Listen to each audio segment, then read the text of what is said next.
Hi, it's Nav from My Christmas Autism Girl. Welcome to my channel. So welcome to tier list 3. So I'm doing another tier listing. This time I'm doing it a little different where I'm just going to go through each category and list the different movies or seasons under each category. So let's get started. First we're going to be tier listing Barbie movies.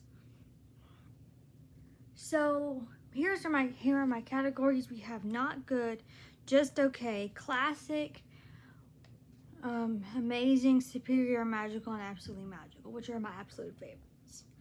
So, anyway, we'll start with not good. These are the worst. Now, of course, I haven't seen every Barbie movie there is, just the older ones. So I can't say, okay, this is a definitive list of every Barbie movie. But these are the ones that I've seen that I wanted to rank. So let's start with not good. So first we have Magic of the Rainbow. Sorry, not Magic of Pegasus. Magic of the Rainbow. This movie follows Alina as she journeys to become Azula's apprentice and ends up releasing Laverna and all this magic stuff happens. And it's just not a very good movie. Second, we have Three Musketeers. I just didn't care for this movie because it was kind of it was trying to be realistic, but it wasn't. Especially the fact that a girl was fighting people with swords with fans. She kicked their butts, and it was couldn't he just stab her fan and then boom, it's over? It just didn't make sense to me. And then the whole how weak the men were compared to the women. It was kind of a one-power movie, which is great, but at the same time, you can't make the men weak so you can make the woman strong. The men weak so you can make the woman strong. That just bothers me. So anyway, those are my two under the not good category. Next we have the just okay. Now I only have one movie in this because I couldn't find another movie that was just okay. Now just okay would be yeah, it's not one of my favorites. It's okay. It's just, you know what okay means. Diamond Castle. So Barbie has a Diamond Castle, has these two best friends, Alexa and Liana. They sing a lot and they have some fighting and they fight some magic lady with a flute. I like the music in it, but I'm not the biggest fan of the story. There are others with music that I like better. So, yeah. Next we have the classic category. Now this category is more it's an older movie. It was more so classic and nostalgic for me that I just had to put it higher than just okay. So we have the 12 Dancing Princesses. So this is this one's just okay. It's a classic. I love Lacey. She's my favorite portrayal of Kelly there is, who, if you don't know who Kelly is, she was Barbie's little sister in the original Barbie movies before they replaced her with Chelsea. So anyway, so that's 12 Dancing Princesses. They have to fight some bad lady who wants to take over the kingdom, and they dance in a magic pavilion that they can enter into their bedroom. They travel on a magic boat. It's a very beautiful movie. I love the choreography. But it's not my favorite. That's why it's a classic. It's under this category. Next we have The Nutcracker, the very first Barbie movie. This one set the tone for all. It's not my favorite, but it is the first Barbie movie, so it had to be higher than just okay. So, yeah. So next, and then we have Swan Lake, the best of the classics, in my opinion, this category. So, this movie is about this girl named Odette who gets turned into a swan. So I love the dances in it. It's really pretty, but I don't know if I don't like the story all that much, but then I love the story at the same time. It's just not a favorite, I would say. There are others I like more. That's why it's in the classics. Next we have Amazing. Now this category means that it's a really good movie. It's not in the top 3 categories, but it's pretty good. It's number 4, the 4th category. So pretty good.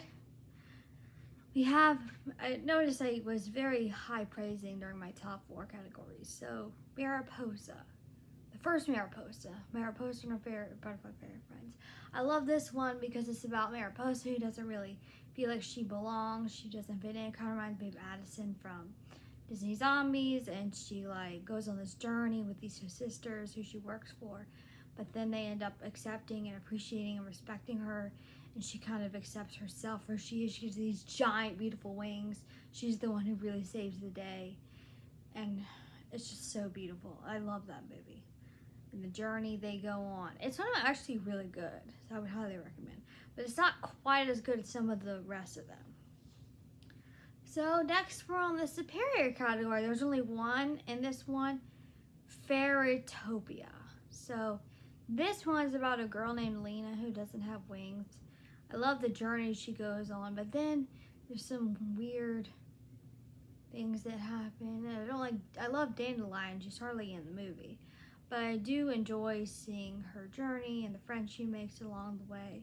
Everyone who's willing to help her and her risk, and the rainbow that she has in her eyes. It's really cool. So, yeah, that's my Fairytopia is superior. Next category, magical. So, under this category, I have a top 6 Barbie movies, and because my top 3 and my 1 through 3 are in a separate category, then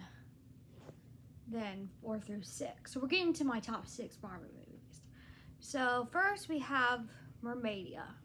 This is about the sequel to Fairytopia, where Lena goes and becomes a mermaid, and she sacrifices, is asked to give up her wings, and at first she hesitates, but in the end she has to do it.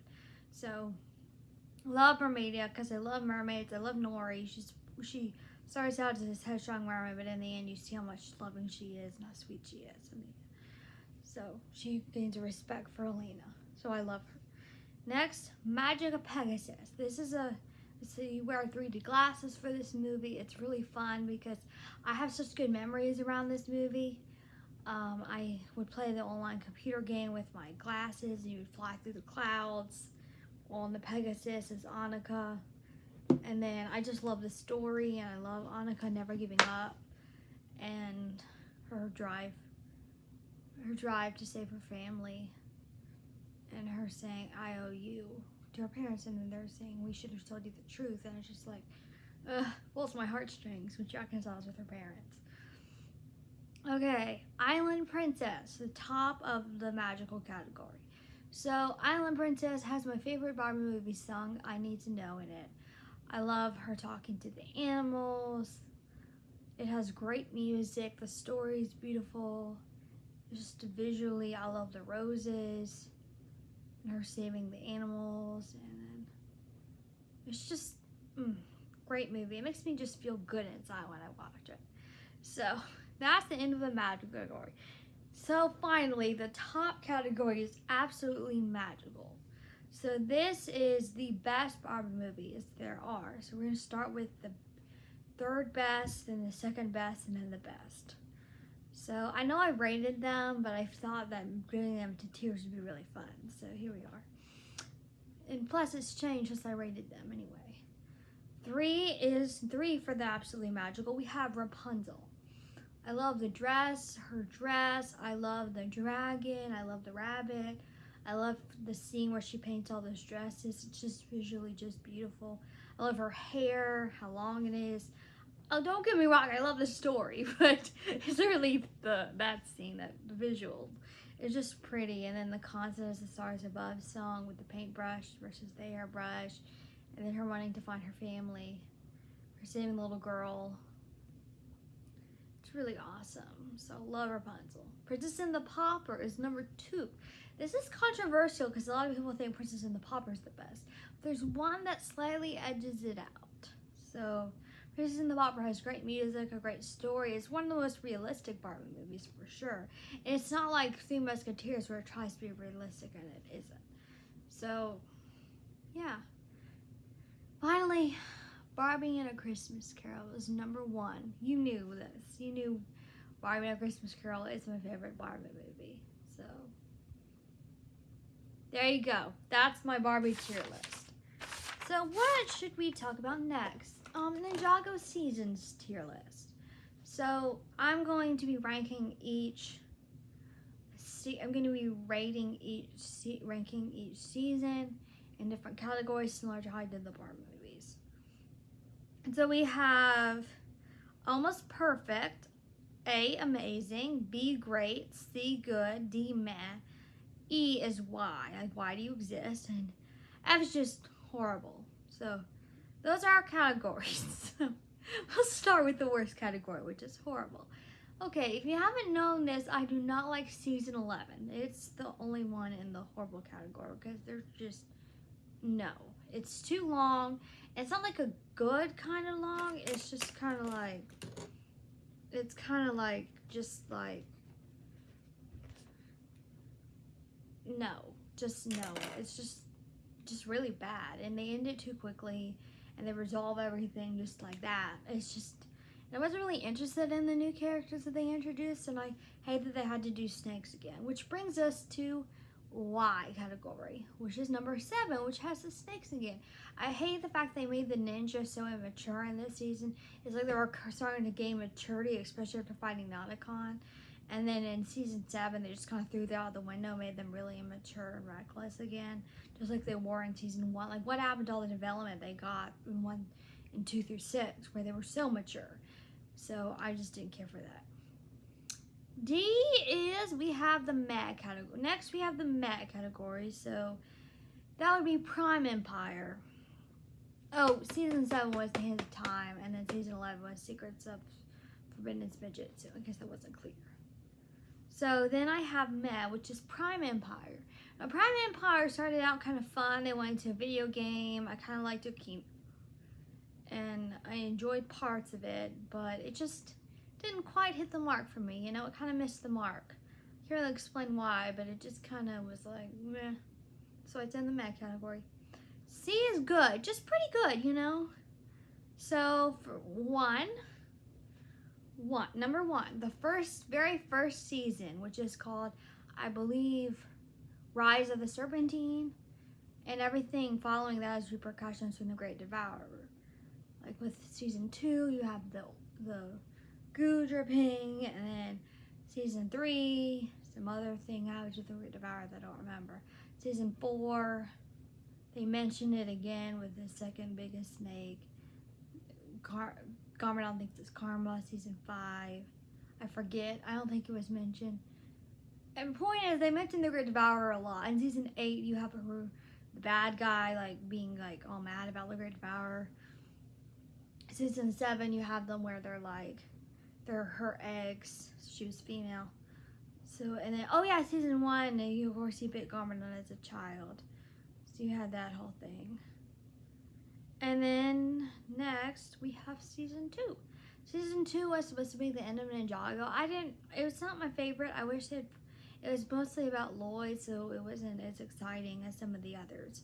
But it was still pretty good. I love the final battle. It wasn't the most memorable moment for me, though. I kind of forget about the final battle sometimes, honestly, because it wasn't that memorable to me. So then 3. I loved that Zane sacrificed himself, but I just didn't care for them and being in space, but I hated the love triangle.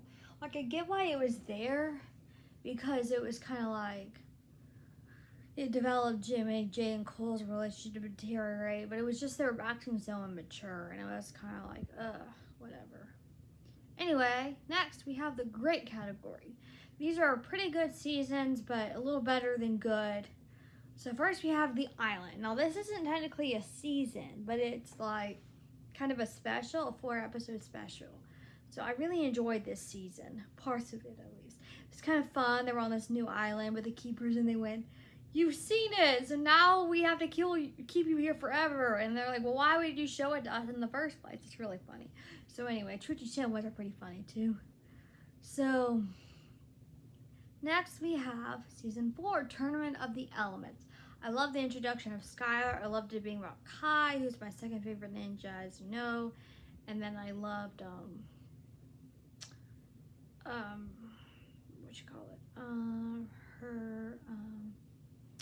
and I loved some of the action sequences. I didn't like the snakes, but, you know, that was okay. I loved that.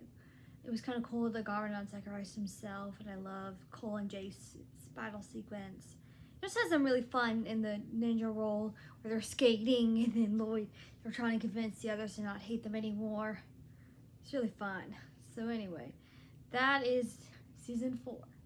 Next, we have Day of the Departed. Now, this is interesting. I know some people don't really like Day of the Departed. I thought it was okay. Like, it was great, but it wasn't, like, on the level of some of the other seasons. Which brings us to the next level, which is amazing. There are quite a few in here, so let's talk about it. So first, we have season 9, which is first. Now, first we have season 10, which is March of the Oni. This is the worst of the most amazing, but still pretty good. You know, it's about the Oni attacking, and it's like 4 episodes long. Most people didn't care for it. I thought it was pretty good. Cole fell off the balcony. It was really sad. And they like kind of got themselves together. It was really cool. Garmadon helping them in the end. It was very exciting. It was the edge of my seat like the whole time. So I had to wait a whole week to see each episode, but that's okay. So anyway, next we have season 15, which is Crystallized. This is the final season of Ninjago. It kind of ties everything together. There's some questions they didn't really answer, like why the heck Cole didn't have a reflection in season 5, but I'll never know the answer to that. But they did kind of call back to Lloyd's reflection, which was his fear of becoming his father. Jay and Nia become a couple, or they bring Nia back, which is really cool.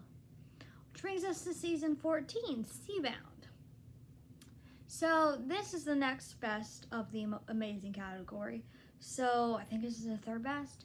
So Nia ends up becoming water in the end, but it explores her character, her relationship with her mom, her learning how to make a sacrifice. She gives her life to save Jay, mostly. And so she tells him she loves him. It's a really good season. I would highly recommend it. So, yep. And then we have season 8, which is called The Sons of Garmadon. So this one is focused on Lloyd, and Cole and Zane have major roles, and Wu's brought back, and it's kind of cool. But then I didn't like the fact they changed the designs or got rid of Air Jitsu or the Elemental Dragons. Like, if you don't want them to be too powerful, why would you give them the stuff in the first place? It's beyond me, but whatever. Then we have season 9, which is about which is my favorite of the amazing category, which is interesting because people like 8 better, but you know, I like 9 better. But it's kind of like the danger. They're in like real danger. It's one of the darkest. It's really, really good. I love them teaching Wu stuff, and he taught them originally. It's just a good season, and I love their suits. They look so tough.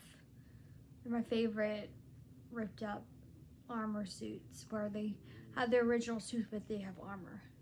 Those are my favorite of the armor suits. So finally we have the Almost Perfect. Now, I don't know if any of these seasons are perfect. That's why they're in the Almost Perfect and not perfect category. But we have season 13, which is about Cole. It took them 13 seasons, but they finally focused on Cole throughout a whole season. Which is another problem with Day of the Departed. Like, why can't you make this a whole season? Why did it just have to be a tiny little special? I don't know. But anyway, I'm glad they finally focused on Cole throughout a whole season. So this season, they go to a mountain in the Kingdom of Shintaro. Cole gets cast down a mountain, and he comes back, and he does some really awesome stuff. It's just great. And his backstory is further explored. Then you have season 5, which is actually really was my favorite for a while, but then one season topped it. But season 5 is Possession. Lloyd gets possessed by Moro, Wu's first temple, which I'll get into that another time. But Wu's a liar, and he keeps Secret Keeper, and he's just like, oh yeah, I left this out. Let me just tell you now. And he's like, feels sorry for himself. I just don't like Master Wu. Anyway, so season number 1, the best of the best, is Skybound. Season 6. I love this season. They make Jay a hero. It explores Jay and Nia's relationship. I love Nanakon in there. Love the song from it, Bring On the Pirates. It's probably my favorite song besides The We Can Live. And then it has one of the best intros. Of course, 5 is the best intro. We'll get into that later. But it has the third best intro. It's really fun. Cole's a ghost throughout the whole season, and it's just kind of like, it's just a really, really good season. So it's my favorite. So, alright, so let's talk next about the strongest non-banners in Avatar. So I'm going to be ranking them. I don't think anyone made up my last 3 categories, but we'll just talk about that. So first we have meh, good, great, awesome, strong, and top notch. The best of the non-benders in Avatar: The Last Airbender. So in the meh category, we have most of the citizens who don't do any fighting. So then we have good, which includes everyone who just kind of fights, you know? I don't know. But, you know, I just want to get to the top 3. Let's just skip that and go to the top 3. So first we have, in the awesome category, we have Meh. Now, May shoots some daggers and she's really tough. She's with lethal accuracy. She throws these little daggers. And so she's pretty tough. Then you have Pandao, who taught Sokka how to use a sword. So he's pretty cool. So we have strong. So this is Suki. Suki, who taught Sokka some respect on how to respect women. So that's why she's in this list, is because she is really, really cool. She's a non-bender. So in the top we have, these are just the main non-benders. I don't know who else is really important that's a non-bender. So then we have the Sokka, who is in the top notch. He figures, he's a great leader. He's a hero. He figures things out very easily. He's very smart. He's kind of like a jack of all trades. He learns how to use a sword. He's really awesome. He kind of learns all the non-bending styles of all 4 nations. Think about it, because he's the water tribe, where he's from the water tribe. Then he learns the earth he learns the Kyoshi warrior style from the Earth Kingdom. And then he learns, I'm not sure what he learned to the Airbender, but then he learns the sword from the Fire Nation, which is Pandao. I forget how to pronounce his name, Pandao, I forget. Then we have the best, Ty Lee. Now Ty Lee is obvious. If you've seen Avatar, it's obvious why she's the best non-bender. She means she can just stop someone from bending with her fist. I mean, you can't get much stronger than that. So finally, for our final tier list, we're going to talk about benders in Avatar. So strongest benders. So here our categories are weak, okay, good, pretty great, amazing, and prodigies. We have weak, Master Zhao. So Zhao is the main bad guy from season 1, and he's just like, okay. And then he's just not very good. He doesn't do much. So we have, from our okay category, we have Haru. He didn't do that much. He didn't do anything really, to my opinion. I mean, he was an earthbender. There wasn't really anything special about the way he bent. Then we have good. We have the next, and then for good, we have the boulder and all the other earthbenders that Toph took down. So then we have the general from the Avatar state, I forget his name, but he was a pretty strong earthbender. And then we have John, who was an okay firebender. He was a master firebender. But the problem, in my opinion, was he had such a bad attitude about his element. I mean, he just wished he wasn't a firebender, which kind of like threw me off a little bit, because like he hated it. I get it, but like you should not hate your own element that much. So yeah, that's why he's in this category. From pretty great, we have Ozai. Now Ozai is Zuko's dad, the Fire Lord, the main bad guy, and he's fine. You know, he can fly with fire, which is pretty cool. He can shoot lightning, so that's good. Then we have Hama, yeah, she invented bloodbending. That's why she's in this category of pretty great. Then we have Boomy. Some people try to argue that Boomy's better than Toph. I strongly disagree. I don't think he does anything really profound in the earthbending. He's good though, because he's a member of the White Lotus and he's a master earthbender. Then we have Pakku, which is definitely a master waterbender. So yeah, that's it for that category. It's amazing. We have Zuko. he can redirect lightning, which is pretty cool. He taught the Avatar, which is great. But I'm not sure if he's as good as the people in the Prodigy. He's not really a Prodigy category. So first we have Azula. So Azula is a firebender prodigy. That's what they state throughout the series. I'm glad to see it. She has hotter blue fire. She can generate lightning. She's really strong. So she does it with her 2 fingers to be more precise. And then we have Katara, who's a master waterbender. She learns very quickly and very well. And she ends up teaching Aang very well. Good. She's very good at waterbending, I mean. And we have Iroh, who's a really awesome firebender. And we have been to Zone Technique with the redirecting of the lightning, which brings us to my top pick, Toph. Y'all knew this was coming, but there's a reason why I consider her the prodigy. She invented something that was considered impossible while being blind, and on top, metal bending. And on top of that, she's just a great earthbender. She kicks people's butt. She waits and listens. I mean, I wish I could do the things that she could do. So yeah, that's why Toph is at the top. So yeah, that's my tier list number 3. If you enjoyed this video, please comment, subscribe. If you have any questions, comment below, or send me an email at the email below. Thanks. Bye.